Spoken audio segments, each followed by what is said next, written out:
Caríssimos irmãos e irmãs rádio ouvintes que nos acompanham pelas redes sociais. A primeira leitura de hoje na profecia de Jeremias é uma profecia que pode nos ajudar muito a dar um exemplo mais claro, concreto, de como deve ser o relacionamento nosso com Deus. Nós temos o livre-arbítrio? Sim.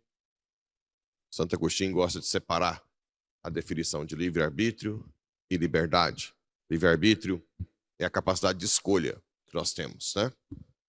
Tanto escolher o bem quanto o mal. Liberdade é a capacidade de escolher o bem, de fazer o bem, né? Logo, não é sempre que a gente usa o livre-arbítrio que as consequências são boas. Qual é a chave principal que separa as definições, as consequências da sua vida? Quando o seu livre-arbítrio é usado para voltar antes do pecado original. Como era antes do pecado original? Como ser humano? Como Adão vivia no paraíso?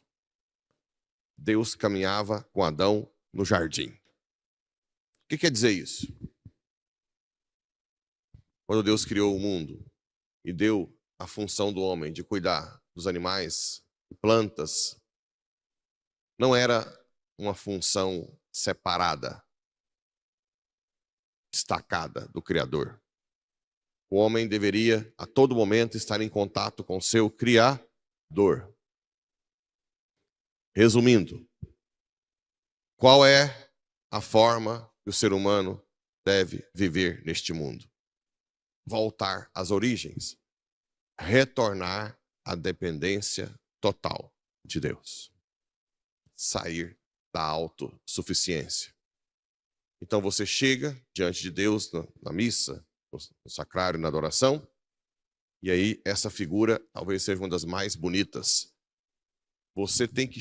Por isso que tem gente que às vezes vem fazer adoração, vem à missa, mas fechado em si, não se abandona na graça, na dependência, e muitas vezes não muda de vida. Já essa figura aqui, nós temos que ter na cabeça. Todas as vezes que entrar numa adoração, ouvir a Santa Missa, rezar um rosário, levanta-te e vai à casa do oleiro, e ali te farei ouvir minhas palavras. Fui à casa do oleiro, e eis que ele estava trabalhando ao torno.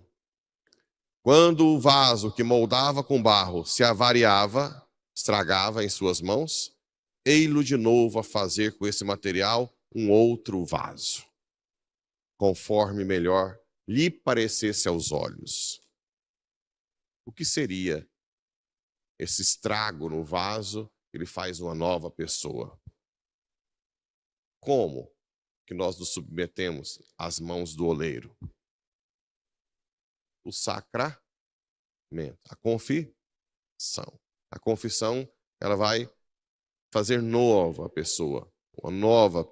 Cada confissão tem uma graça específica sacramental. Não existe ser humano que é pleno, que se renova sem a graça, que vem da oração, mas principalmente do sacramento, da confissão, da comunhão. Então você confessa aquele estrago, aquele pecado que você fez, ele é curado, e a comunhão te dá força, revigora, para cicatrizar com mais força, para você não cair de novo e ser uma outra pessoa. Depois nós vamos falar sobre essa questão de outra pessoa. Fez-se em mim a palavra do Senhor. Acaso não posso fazer convosco como este oleiro, casa de Israel? Como é o barro na mão do oleiro, assim sois vós na minha mão, casa de Israel. Bem, aqui, se um dia vocês conseguirem ler o livro Castelo Interior, O Mesmo Caminho da Perfeição de Santa Teresa d'Ávila, ali ela diz algo intrigante. Mesmo entre as monjas de clausura, pouquíssimas chegavam à sétima morada. O que é a sétima morada? O matrimônio espiritual. Por quê? Porque mesmo na clausura, onde ela já renunciou tudo, elas poderiam estar apegadas a si mesmas em algum aspecto. Ou uma qualidade de serviço, ou porque rezam, ou porque seguem a regra, a nova regra imposta de Santa Teresa, né, dos carmelitas descalços. Eu sou boa nisso. Eu cumpro a regra. Eu. Isso é um veneno. Seria como se o vaso rebelasse da mão do oleiro, saísse torto, todo bagunçado, e quisesse ser autossuficiente daquele jeito, sem que o oleiro continuasse a fazer a sua obra. Isso muda completamente a oração. Você vai a pé para a Trindade, você pode ir com total orgulho e soberba por um algo seu, um objetivo seu. Eu quero uma casa própria. Ou você pode ir para a Trindade com bolha no pé, como um vaso nas mãos do oleiro. Senhor, eu só quero oferecer o sacrifício. Faça o que quiseres de mim. Eis-me aqui, que eu morra e tu vivas em mim. Já não sou eu mais quem vivo, é Cristo que vive em mim. Gálatas 2:20. Sim ou não? São Paulo é o maior exemplo de vaso nas mãos do oleiro, e era um vaso todo torto, todo espinhento, todo cheio de sujeira, porque ele perseguia os cristãos. Mas desde o início ele entendeu que ele deveria voltar à origem. Nós somos totalmente dependentes de Deus para tudo. Tudo de bom vem dele, né? Tudo de ruim vem de nós. Depois nós temos no Salmo: não ponhais vossa fé nos que mandam, não há homem que possa salvar. Ao faltar-lhe o respiro, ele volta para a terra de onde saiu. É feliz todo homem que busca seu auxílio no Deus de Jacó e que põe no Senhor a esperança. Eu já disse aqui, eu tenho falado ultimamente, até nos podcasts da vida, né, sobre o anticristo. O anticristo é aquele que vem depois de um caos mundial, um caos inclusive de fome e guerra, e que vem para salvar. O povo pedirá um novo Messias. Não façam isso. Coloque em Deus a esperança. E o Messias verdadeiro já veio. É Cristo. É Ele o único Salvador. Não se esqueçam disso, hein? Guarda isso na mente. Não peçam um ser humano como Salvador. É feliz todo homem que busca seu auxílio no Deus de Jacó, né? E depois, no final dos tempos, aqueles que se deixam moldar pelas mãos do oleiro, aqueles que... E dói, hein? Dói você desapegar do seu desejo pessoal, de algo que você acha que é o melhor para você, do seu filho, né? Aquele sonho do seu filho tocar a clínica que você toca, ou continuar cuidando da fazenda, só tem um filho único. Mas se você realmente desapega e fala: não, meu filho é teu, Senhor, eu consagro nas tuas mãos, faça dele o que quiseres. Dói o desapego. Dói, né?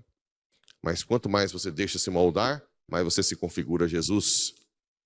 E aí, no final dos tempos, o reino dos céus ainda como uma rede lançada ao mar, que apanha peixes de todo tipo.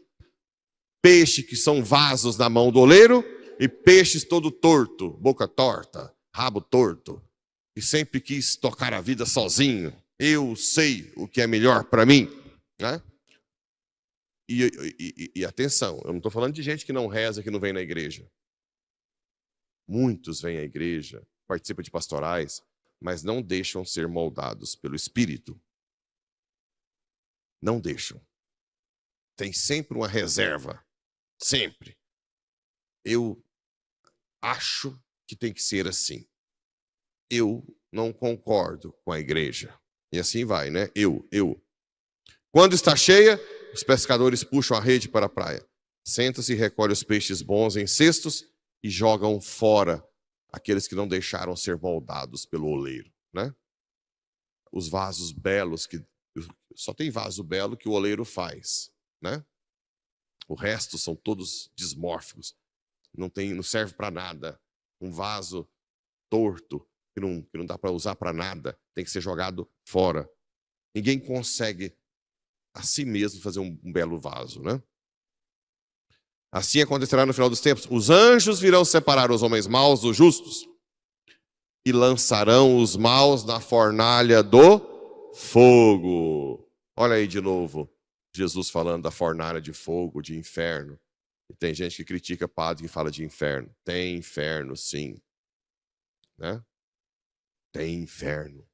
E não é porque Deus é mau. Por que tem inferno? Porque Deus leva a sério o seu não. Existe o inferno porque Deus leva a sério o livre-arbítrio de dizer não a ele. O inferno é nada mais, nada menos do que uma separação total da graça. E como nós não fomos feitos para viver sem a graça, as nossas paixões, como São Tomás define o fogo do inferno, as paixões que se voltam contra nós mesmos. Aquela que deveria ser saciada no Criador, se volta. E a criação, que nós deveríamos levar para o Criador, que é a função do leigo, Lumen Gentium, né? Lumen Gentium diz que a função do leigo é levar o mundo a Deus. Vocês vão aonde eu não posso ir. Lá na academia, vocês falam de Deus na academia? Pouco.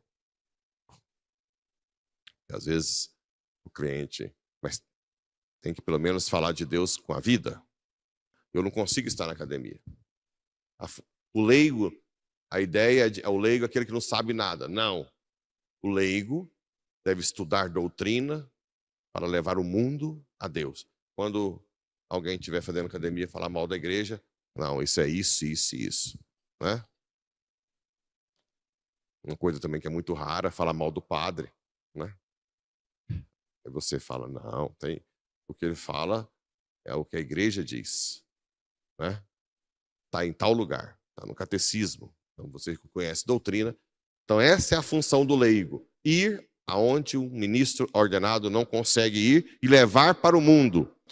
No inferno, o que seria? O fogo, o mundo se volta contra a pessoa. Tanto as paixões se voltam contra você, quanto o mundo. Aquilo que era função sua, de tarefa. Qual a tarefa? Nós temos uma tarefa. Ordenar essa desordem do pecado, essa concupiscência desordenada, ordenar as minhas paixões para o bem maior, através da minha liberdade, e ordenar o mundo para o bem maior. Essas são as funções. No inferno as paixões voltarem contra mim, queimando de fogo, que nunca mais serão saciadas no bem maior, e o mundo se volta contra mim. Isso é o inferno, fogo do inferno. E aí haverá choro e ranger dos dentes. Compreendes isso? Então Jesus acrescentou: assim, pois todo mestre da lei, que se torna discípulo do reino dos céus, é como um pai de família, que tira do seu tesouro coisas novas e velhas. Alguns padres da igreja dizem que isso aqui é uma referência ao Antigo e Novo Testamento. Né? A saída do Egito, depois a libertação para o céu.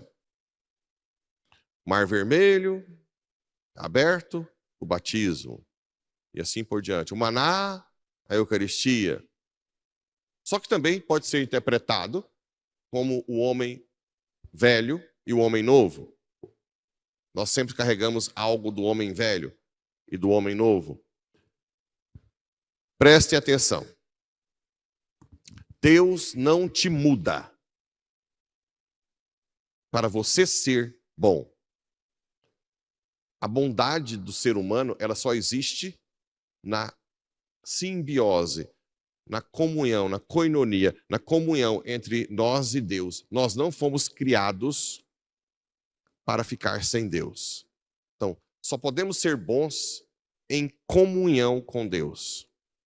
Não existe ninguém bom por si só. Por exemplo, se eu amanhã, hoje, dou as costas para Deus e largo a minha vocação, eu talvez volto a ser pior do que quando eu me converti. Eu não virei bom por mim mesmo. Deus não me mudou. eu vivo cada vez mais uma completa dependência de Deus. Entende ou não? Consegue entender isso? Eu preciso dele até a morte, eu preciso das mãos do oleiro, porque se ele largar, quem já mexeu com esses vasos lá, né? Você já viu quando solta a mão, ele... né? É assim, se eu der as costas para Deus, não é que agora falar assim, não, o padre Pablo foi moldado nesses anos, então ele agora vai ficar bom na sociedade. Não, vai virar uma desgraça. Porque eu não fui feito para ser autossuficiente. Eu preciso alimentar a dependência de Deus o tempo inteiro, até o último suspiro. Isso é a vida espiritual. Então, a partir de hoje, reconheçam-se dependentes de tudo para ser bons e deixa ele te moldar. Joga fora seus desejos, seus caprichos, né? Tenho medo de escandalizar, mas eu sou mais feliz hoje do que antes. Mas hoje eu faço muito mais coisa que eu não gosto. Muito mais. Mas muito mais coisa que eu não gosto. Mas infinitamente mais.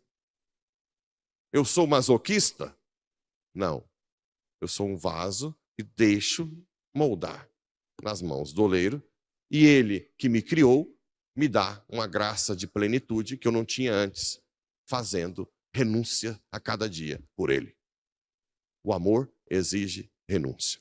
Que Nossa Senhora, que renunciou a tanta coisa, nos guie para sermos cada vez mais aquele que ama, deixando o oleiro agir, mesmo contra a nossa vontade, e que cada vez mais nós façamos coisas de sacrifício por amor.